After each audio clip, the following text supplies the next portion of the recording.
What's up everybody, welcome back to the channel. Today's video, I have a exploded Dewalt nailer on my workbench back here. I had to order a part. We're going to put it back together. I screwed up and tried to shoot something too hard with it at work, and so it broke the, I think what they call the driver blade, which is what actually shoots the nails out. So hopefully we can get it back together.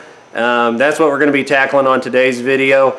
And also wanted to cover that the push mower that I picked up that wasn't running, that I got free out of the trash, it's not running anymore, and we're going to have to figure out something else on getting that back running. So without any more of me rambling, let's get into today's video. Thanks.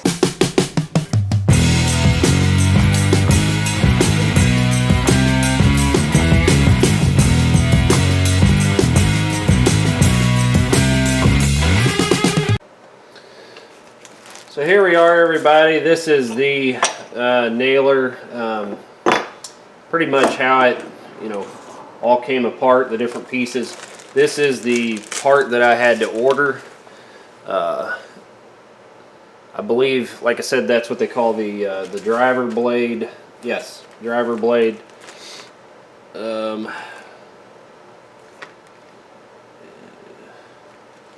I don't know, that says 15 gauge, so I don't know, it might not be right. I think it is.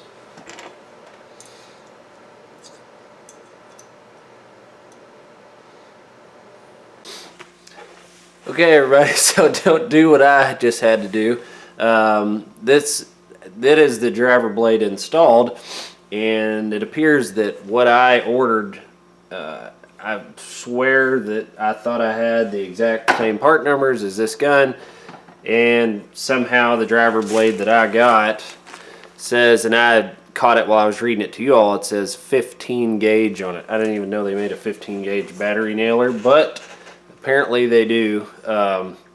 So what I had to do is I took it over to the belt sander, my 2x72 belt grinder, and just had to really carefully, diligently get it down to the same size as my 16 gauge. So it all matches now. It's the same width as my 16 gauge driver blade was. It's the same thickness. I've looked at everything else. Lines up inside the same. So it's basically, it goes in that direction. There's a this keeper that goes through and holds it in place that I have to put back in. So I will work on trying to put this back together.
There you have it, everybody. I was able to get the gun back working, not without a couple of headaches, of course.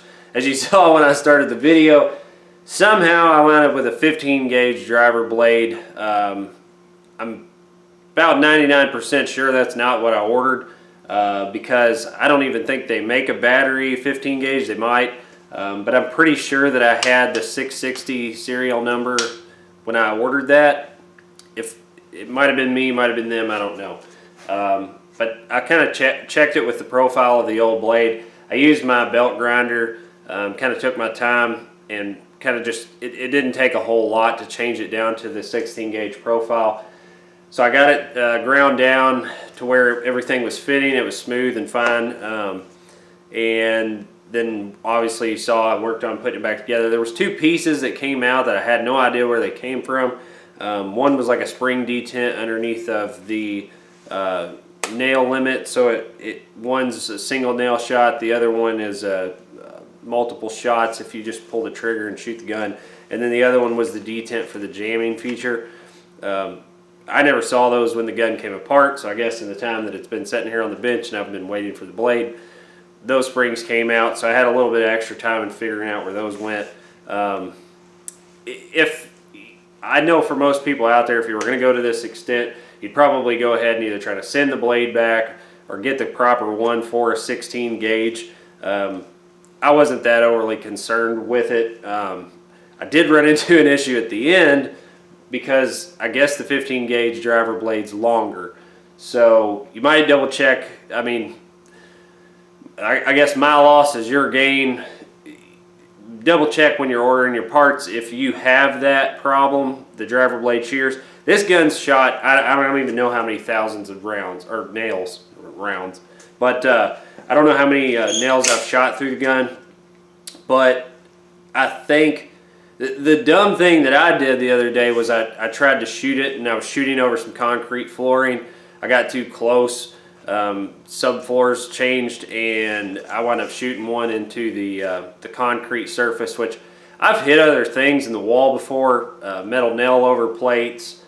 You drive on top of another hand drive nail or something, and it'll stop. It'll just bend the nail up when you shoot it. But you know, I was in a hurry. I was trying to get through and done with a job. I grabbed it. As soon as I did, I had one of those weeks in general. It seemed like everything broke. So that's just the way it goes. But I went ahead. They had one on sale at Home Depot that I wound up picking up for a really good price. And it was just the bare tool. And what I figured I would do is go ahead and get this one back in service, keep it here in the garage, and be able to use it when I'm not dragging tools back and forth off of my work van. So, like I said, I wound up having to trim that blade back as well.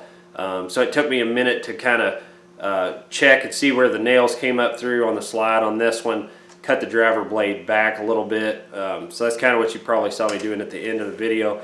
And I had to just kind of reprofile the end of it a little bit to where it was just smooth and picking up one nail, because at first it's when I got it trimmed back, it was shooting two nails. So again, I understand probably not the best way to go about it. I wasn't going to order another part. I don't believe that the company that I ordered this one from even allowed returns. And then I had even previously placed an order on a 16 gauge driver blade, and I think they stopped it and refunded me because they showed no stock or no replacement parts for that driver blade for this gun. So I don't know why, because they still produce the gun, but whatever the case was, I wasn't going to go through all the process again of trying to send that one back, get another one coming, whatever. It works now. I'm going to use it here and as a backup for the new one that I bought in the field. But hopefully you liked the video. Hopefully this helped somebody. I know I didn't do everything exactly correct on this one, but that's the way it goes sometimes, and you try to make things work. So we appreciate you being here. We appreciate you checking out the channel. And it's getting late, so I'm going to wrap this up and head to bed. But we appreciate it. We'll catch you on the next video. Take care and have a good day.